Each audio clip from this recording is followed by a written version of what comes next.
Welcome to That Can't Be Real. This is the podcast where we break down shocking true stories, strange medical cases, bizarre crimes, internet scams, and the wildest moments in culture that sound fake but somehow actually happened. If you love stories that make you laugh, cringe, and say, "There's no way this is real," you're in the right place. Every episode, we dive into unbelievable headlines, chaotic decisions, and the kind of stories that prove real life can be way stranger than fiction. So sit back, grab a snack, and get ready for some truly ridiculous stories. This is That Can't Be Real. Let's get into it. Today's episode is all about crazy medical stories doctors probably wish they could forget. And before I go any further, let me just say this up front.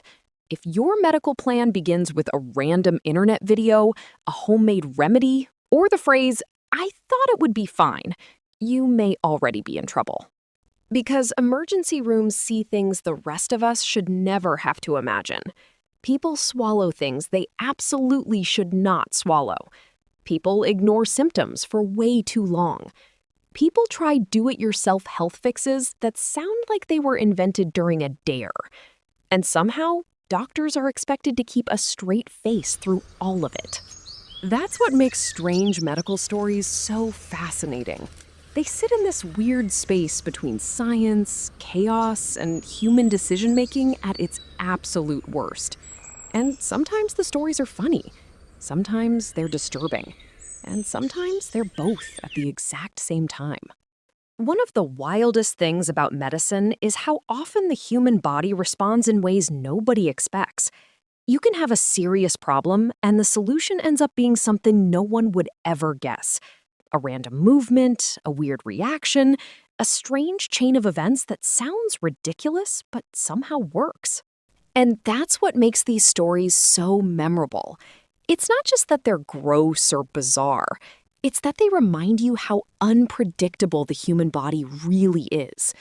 One minute, everything is normal, and the next minute, somebody is in the emergency room explaining how a completely avoidable situation somehow got completely out of control. And let's be honest, some of these stories start with a sentence that already tells you things are about to go badly. I saw a life hack online. My friend said this would work. I didn't think I needed to go to the doctor. I thought it would come out on its own. None of those sentences have ever led anywhere good. That's one of the biggest problems with internet culture right now. People treat social media like it's a medical school, a therapist, and a hardware store all at the same time. If somebody online says rubbing garlic on something will fix it, or swallowing some random mixture will cleanse your body, there is always somebody out there ready to try it with full confidence and zero research. And then they end up in the hospital, with doctors asking questions they never thought they'd have to ask. Not because the doctors are confused about medicine, but because they're confused about how a grown adult looked at a terrible idea and decided to follow through with it. And honestly, that's part of what makes emergency medicine such a strange world. Doctors and nurses are trained for high-pressure situations. Trauma, pain, emergencies, all of it.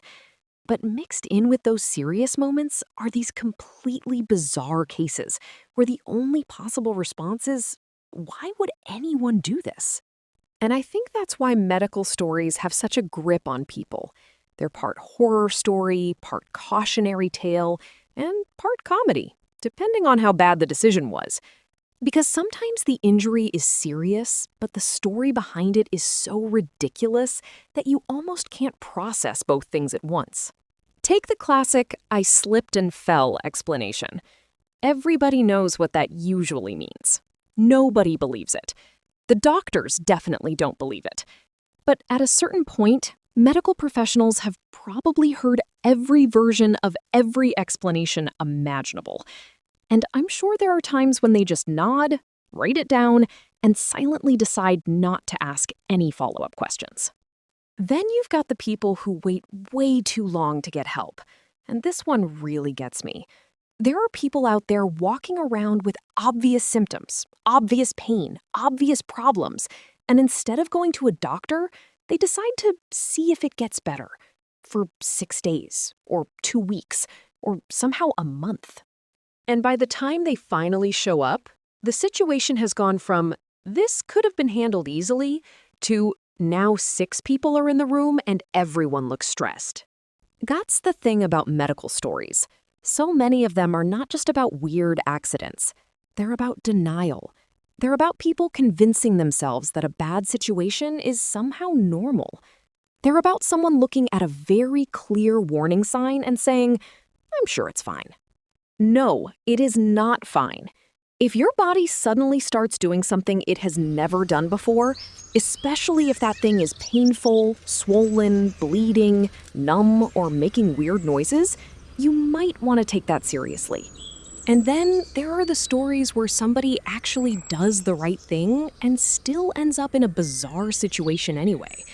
That's the part that reminds you medicine is also unpredictable.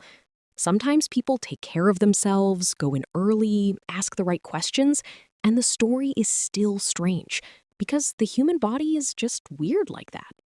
That's what makes this whole category so interesting. Not every medical story is about somebody making a terrible decision. Sometimes it's about how complicated and unpredictable the body really is. Sometimes it's about rare reactions, strange symptoms, or unusual cases that make even experienced doctors stop and say, "Well, that's a new one." And honestly, I can't imagine what it's like to work in a hospital and see that kind of thing every week. You'd probably stop being surprised by almost everything. At some point, your version of a normal workday probably includes things that would completely ruin the average person's lunch. That's why medical professionals deserve way more credit than they get. They're out here helping people through pain, fear, and emergencies, while also having to keep a straight face through some of the weirdest explanations ever spoken out loud.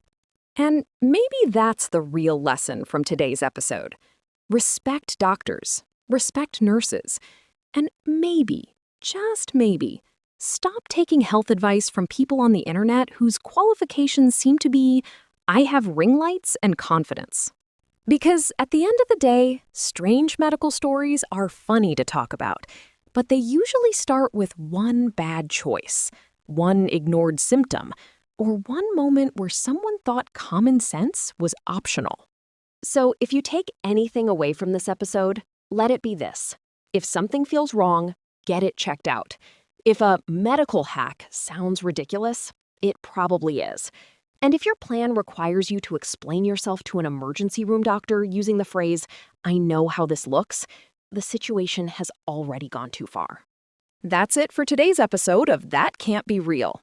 If you enjoyed this episode, make sure you subscribe, share it with a friend, and come back next time for more stories that will make you laugh, cringe, and question humanity. Thanks for listening to ***, That Can't Be Real. Some stories really are too wild to make up. Stay safe out there, and I'll catch you next time.